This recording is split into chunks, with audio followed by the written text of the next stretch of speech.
What's going on, everybody? Welcome in. Happy Monday. Hope everybody had a great weekend. It was a little messy in DC yesterday, that's for sure. I am Mike Thomas, so we can get rid of it coming up. If my system wants to work for me. Anyway, I hope everybody once again had a good weekend. I'm sorry the Redskins stunk it up, but if you're a Cowboys fan, you probably enjoyed that. Big rivalry here in DC, Cowboys-Redskins. All right, guys, I'll try and make this quick. Let's go. First, let's kind of go through what happened yesterday. We had a lot of rain in the DC region, and we needed it. We really did. Here's the latest kind of from what the observations were. All the colors you're seeing have to do with rainfall. And let me get rid of my little Chiron there so you can kind of see the colors. So all those locations sitting in the kind of orangish area there, inch to an inch and a half generally around the DC region. You get into the hills, the highlands, just off to the west. You get into your 2-inch pluses. That's kind of that range of deeper red out there. Of course, they got slammed up to the north. New York City got 2 to 3 inches of rain. Boston, kind of same deal, and it's still raining up there today. Here in DC, we're generally done, and we're actually clearing it out. And we're going to stay clear for the bulk of the next 24 hours. We are windy, though, and winds have been gusting up to over 30. Expect that to continue here in DC for the next, less than 12 hours. I'd say 12 hours or so, although it will get better through that 12-hour period. We won't be gusting through 30 all day as we head into the late afternoon, evening hours. We'll start to get those gusts down to the 20s, so more manageable, but definitely breezy. You'll still kind of want the windbreaker. You head out and about later today, even though you won't need the umbrella. All right, overnight, some good news for snow lovers, I guess. We had, this is from Snowshoe. Check this out. We had snow falling in the mountain snowshoe, and it's cold enough here this morning that they are actually snow. I've been going snowshoe a lot lately because I'm sure they're going to do snow. I think they got like 3 to 4 inches of massive snow on the mountain top, and again, the most important of the that they were able to make some snow all morning long. And they're going to try, as you saw their opening day November 2nd, they're going to try and blow as much snow as they can because, unfortunately, unless they build up a big base over the next few days, they're not going to be able to keep it around for very long because of what's coming our way. Live look. Now we'll go over to their webcams that they have. You can see, lower elevations didn't get that much. I mean, the lake's at pretty low elevations here. They got a little bit of a dusting, but as that camera zooms in, you can see they're still blowing snow. I think on the other side of the mountain right now, this side was covered in white. You couldn't see it about 20 minutes ago. And look at those slopes. Yes, ski season. It's coming up. We're getting closer. I can't wait. All right, here is the snowfall map for those wondering how much did they get. We had a peak right there that National Weather Service is saying 6 to 8 inches fell right around this area, West Virginia. This looks like Blackwater Falls State Park, kind of the highlands in there.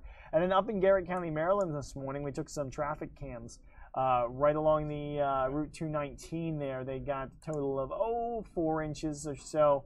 That's a 4 to 6 inch contour right there, but it's telling me 4 inches on our little map here. So, and then, an inch almost to Cumberland. Cumberland, you got close. But it looks like it stayed on the other side of those ridge tops just out to your west. You see kind of the elevation change right where my mouse is. That's kind of the big front range of the mountains there. And then it was all the westward facing slopes. They get lucky this time of year. You get those winds coming in from the west, those cold winds. Mountains force it to rise. That rising air up the mountains is what kind of initiates the cloud cover, makes precipitation form, and then you get snow. So yay! Exciting to see snow just off to the west this time of year. And again, they average 3 to 4 inches of snow out there for the month of October. So maybe a couple able to go a little bit above average. Just right here at the end of the month. All right, big picture. Let's get to it. There's that big storm system up at the top of your screen here. Oop, still got stuff left over from Friday. Let's clear that off. Big storm system up here. Noreaster, basically. One of the first Noreaster, well, the first Noreaster of the year. Big upper level low up there where the red is. Surface low down here. Winds coming out of the north and east. That's why we call it a Noreaster. Came with the snow in the mountains. Didn't come with the snow down here. Not all Noreasters have snowfall. If this was a track that repeated, we'd have locations digging out repeated in the middle of winter in January. We'd have locations digging out from 2 to 3 feet of snow without a doubt across, even northern Maryland then up through Pennsylvania, New York, New England. This would be a massive blizzard, but obviously it's October and not January, so we're dealing with rainfall around the region. Still a lot of power outages, 500,000 I think at one time is what we're reporting throughout the Northeast. And I know here locally around D.C., Maryland, Northern Virginia, we had several thousand out of power this morning thanks to the winds behind this thing. And you can kind of see, it's really cool to see all the winds and the cool air pushing out over the open, warm ocean is developing that area of cloud cover. Isn't it beautiful? So you can see the winds just whipping around the storm system. Cool, dry air, meaning warm, moist ocean air. That gives you the cloud cover of the ocean. Neat to see. Other features to be aware of. Somewhere in here is mixed up what used to be Tropical Storm Felipe. It's dead. It's gone. It's out of our hair. Wasn't a big deal. Brought some rain to Florida. Brought some rain to the Bahamas. Didn't hear about any deaths. Didn't hear about any damage. I'll have to double check on that later. But Felipe was a pretty weak storm as far as this hurricane season's been concerned. Obviously, we've had some monsters this year. Another one out here, or at least an area worth watching. You see there's an area of low pressure right there. I believe the next name is either Rita or Rina. The R name is next. I believe, or maybe I'm wrong. I don't think they do a Q. Let's look together. All right, 2017 hurricane name. I believe it's Rina. Yeah, Rina, R-I-N-A. Hurricane, well, won't be a hurricane, but maybe Tropical Storm Rina would be this little development out there that's they're keeping an eye on in the Hurricane Center. Great news is that this big front, which is now out over the open Atlantic, is marching its way eastward, and that's going to hit whatever this is and toss it out to sea. So if it is able to become Rina, and the National Hurricane Center is saying, 40% chance that it becomes Rina over the next 5 days or so. So medium outlook there. That front's going to grab it and kind of toss it off to the north and east. It's not going to be a problem for us at all. It's not going to be a problem for Bermuda. It's not going to be a problem for the Bahamas. Not going to be a problem. Maybe like England or the United Kingdom, Ireland down the road. Maybe they have to deal with the remnants of it, but it's not going to be a huge deal for us locally. All right, moving on to kind of what's going on in the future. What's up, Tug? Hey, you look good in the bear. You look good in the bear suit. Hi, Mikey. What are we talking about? He's talking about stuff. Hey, Mikey. Has it ever snowed here on Halloween? Yeah, it has. Look, we were looking at snow. Hey. Wow. Not bad. That's pretty impressive to know good daylight hours. Yeah. Looky. That's like, they got 4 to 6 inches out there last night. That's pretty impressive. Yeah. All right. Your maps are done. You can go check them out. Did you know what happened on this date in 1991? I was 1. Do you know what happened? What? Weather-wise? No. The perfect storm. Oh, off to the north of here. Okay. Thanks, Chuck. Good history lesson. You were... No, never mind. All right. Tucker Barnes, everybody. We're getting ready for a big Halloween show, so things are a little bit hectic here at the moment. Anyway, Nino 3-4, we're already in La Nina kind of situation. You see the 0.5 there. That's weak La Nina. That's what we're expecting for this winter. Again, remember, weak La Nina, that's ocean temperatures right in this section of the globe. You can see the stripe of blue there coming across the equatorial Pacific. That is no bueno for snow here, or at least we've never had a storm above 10 inches when we've had a weak La Nina. That's Nino 3-4 right out there towards the equator. You want to see this nice and warm with warm waters. You like snowfall in D.C. Right now you got cool waters in there. You're not that you're not going to get it, but it's very difficult to get a big snowstorm in the winter if waters there aren't cooperating correctly.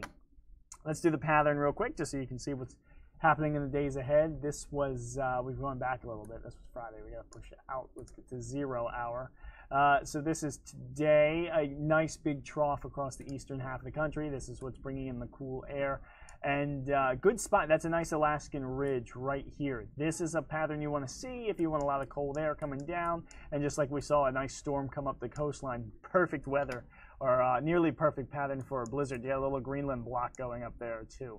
All of that aside doesn't last, and I think that's going to be a going theme as we head through the rest of fall and into winter. Is these blocking features that we need for big snows probably just won't last. Watch what happens to your block around Alaska. It instead moves into the Bering Sea.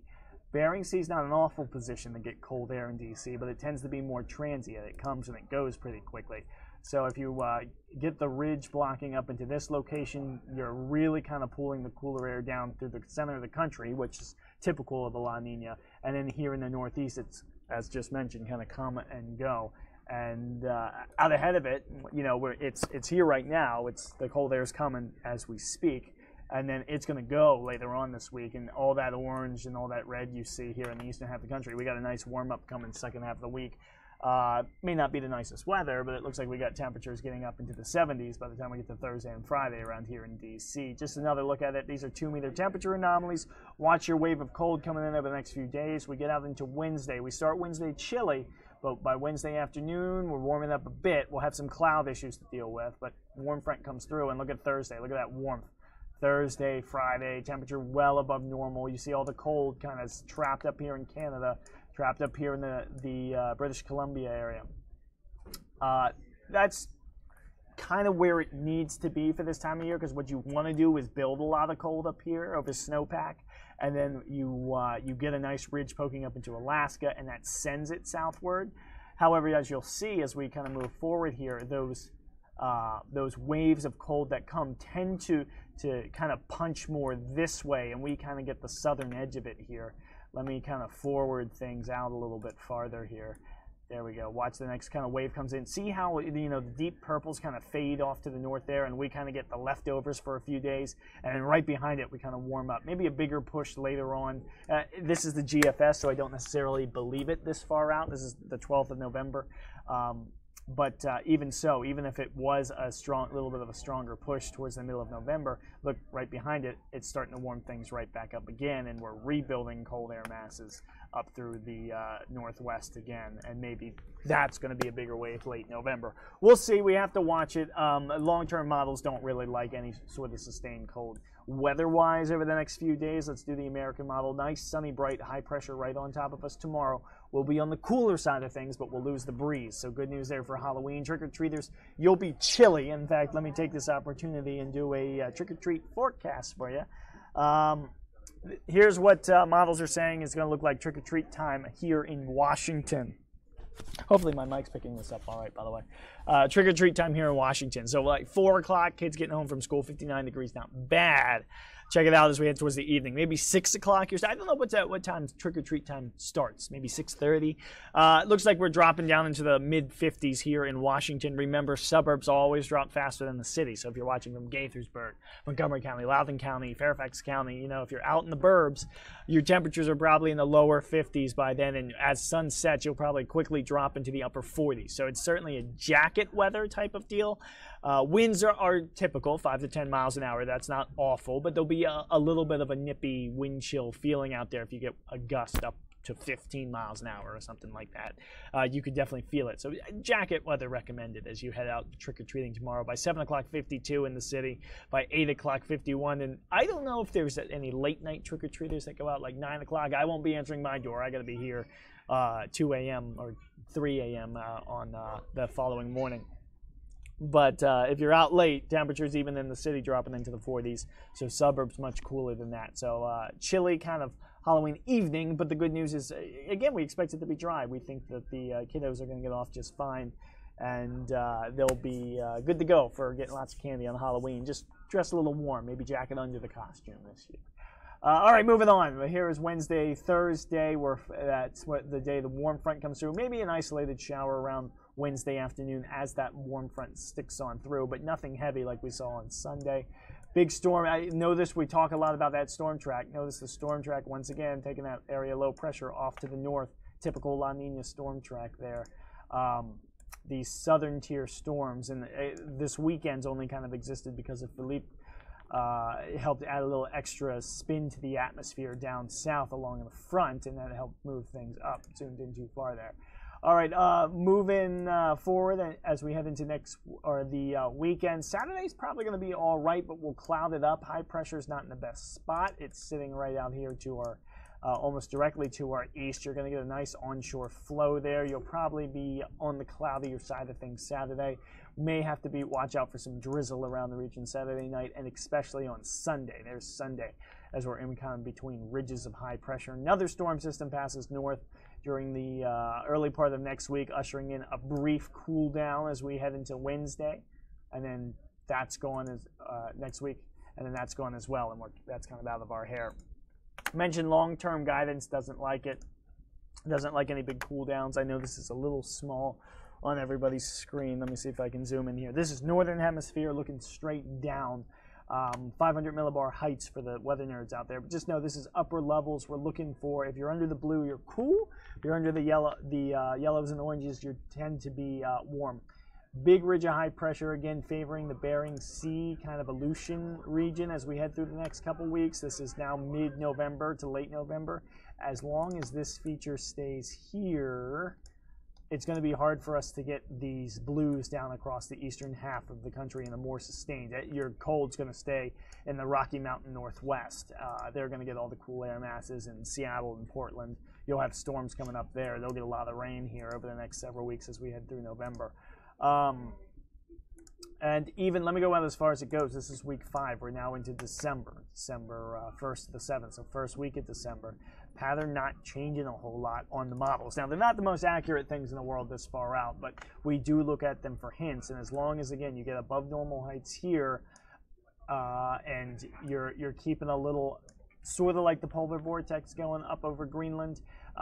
Again, remember those polar vortex years here in DC. The polar vortex was displaced way down by the Hudson Bay. If it's up here, like honestly it should be this time of year, you're going to keep that cold off to the north. And while you'll get the occasional transient wave of cold as we head through into December, nothing sustained. And without that sustainability, you're not going to get these big snows. So we'll hold on, we'll wait, we'll see, we'll see what's going on, you know, as we get into December, January, February. But right now, it doesn't look like any signs of a sustained early winter pattern here in D.C., which is not something we expected anyway with the La Nina and everything. All right, 7-day forecast here, D.C. Let's do this one. 7-day forecast here in D.C. Here's what we're favoring. 59 today. It's already sunny and bright out. In fact, quick jump cut here. I will show you a live look at the White House. There's the White House. Apparently they decorated it for Halloween. I'm trying to see if they put like spider webs and spiders and stuff on it. You know, good. Cool. I'm all for decorating. Trees still have a decent amount of green on them, but you see some color there at the extreme bottom of your screen. Still running a little warm here in DC by October standards over the past month. So trees a little delayed this year. Give it to November. We'll get some good color here. But notice the sun, and notice the flag on top of the White House blowing. So wind's still very breezy, but sun is coming out, and look at all the flags back with the Washington Monument. So breezy day here today. Tomorrow is better breeze-wise and lots of sunshine, 60. Again, cool for the trick-or-treaters. Wednesday, we get the clouds back, a spotty shower. Not everybody sees it. Thursday, Friday, mixing sun, clouds, temperatures 70s, which is nearly 15 degrees above normal by Friday afternoon. So some very warm, unseasonably warm weather coming our way Friday afternoon. We head into the weekend. As I mentioned, that area high pressure gets east. We mix with some clouds, and maybe we have to watch out for drizzle, possibly Saturday, more likely on Sunday, the way I see things right now. All right, guys, that's all I have for today. I probably won't be on tomorrow because we have a big show to do. Early tomorrow morning we have, or early, late tomorrow morning, 10 o'clock hour, we're doing our Halloween special here, Good Day DC. It's going to be a lot of fun. I won't spoil what I'm going to be, but I also have plans early morning, 5:45. I got my own little Halloween shtick I got to do. All right, guys, that's it. Happy Monday. Have a great week. Any questions, you can always hit me, Fox5DC. Let's see if I have any questions on the live chat. Usually there's not. Oh, this guy does great weather reports. Well, thank you, Aaron. I appreciate it. I try. It's one of the few things I'm good at in this world. Let's see. Kathy says, maybe snow for Xmas. Fingers, I'm always for, or I'm always rooting for a white Christmas here. I think the last time we had snow on the ground for Christmas, just off memory, was 2009. Maybe we had another one after that, but from what I recall, the last time we had good snow on the ground was we had a blizzard like the 19th, 20th, or 21st of December 2009, Snowmageddon year here in DC, and we had like 20 inches of snow on the ground for Christmas that year. Awesome. Probably not going to happen this year that much. Could we get a week, some snow flurries coming across, or a weak snow shower, maybe a dusting? We'll keep our fingers crossed for that, but I will say La Ninas tend not to do the best for, they don't increase our odds at all or favor us. I think we only have a 10% chance as it is. On average, 1 out of every 10 Christmases, we get a little snow. But La Nina tends to lower those odds even more. I think for good snows this year, we have to kind of keep our fingers crossed for January and then maybe even into the early half of February, though still I think February is going to end up being mild by typical February standards. I think January is going to be our best chance for any snow. All right, guys, that's all I have for this Monday. Have a great day, and we'll see you tomorrow. Happy almost Halloween.